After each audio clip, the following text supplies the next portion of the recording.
Hi everyone! In today's tutorial we are tackling how to write an effective literature review. We will break down the steps, discuss common mistakes and share tips to enhance your academic writing. Let's dive in. Okay, first off, let's discuss what a literature review is. A literature review is like doing your homework before starting a big project.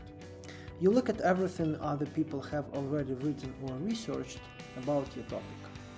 It helps figure out what's already known, so you don't repeat work, what's missing, so you can focus on what's new or important, and how your work fits in, so your study adds value to the conversation about the topic.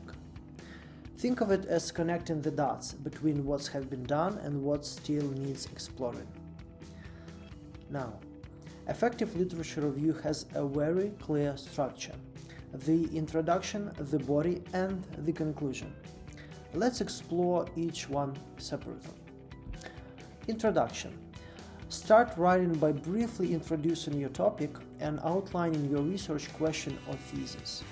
Think of it as setting the stage. What is the review about and why is it important? Then, body.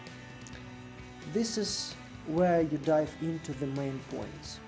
Talk about the key findings, explain how you chose your sources, and highlight where scholars agree or disagree. It's important to share how you picked your sources, like focusing on recent studies or specific regions, so people understand your process and trust your work. You can organize this section in one of three ways: thematically, methodologically, and chronologically. Let's break this down a bit. First, thematic organization means grouping your research by common topics. For example, if you are reviewing studies on social media's impact on education, you could have sections like online learning tools, social media and student engagement, and privacy concerns. These are the main themes, and you are organizing your review around them. Methodological organization is when you group research based on how it was done.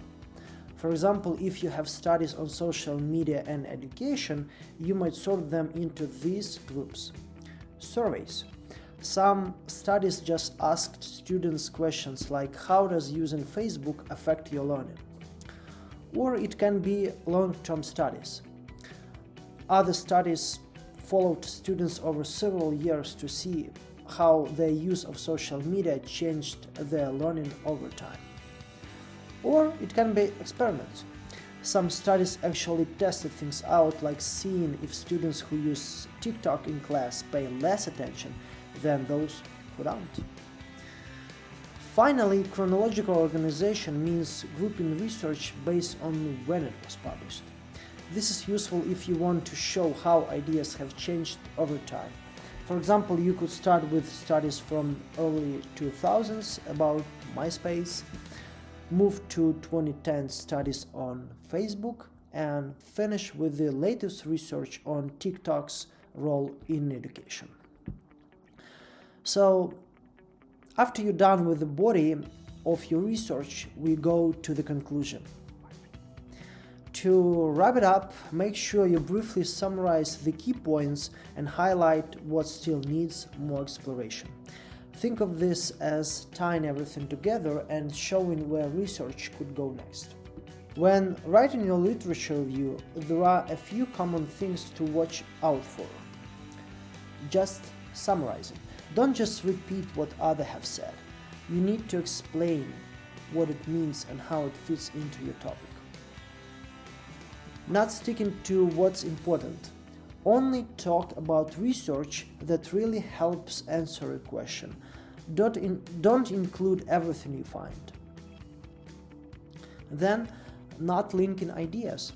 Don't just list studies one after another. Show how they connect to each other. Forgetting citations. Always give credit to the authors whose ideas you're using. Plagiarism. Make sure you're not copying or too closely paraphrasing other people's work. By the way, if you're worried about plagiarism or getting that robotic AI feel in your writing, there is a useful Google Docs plugin that checks for plagiarism, detects AI written text, and helps humanize your work so it flows naturally.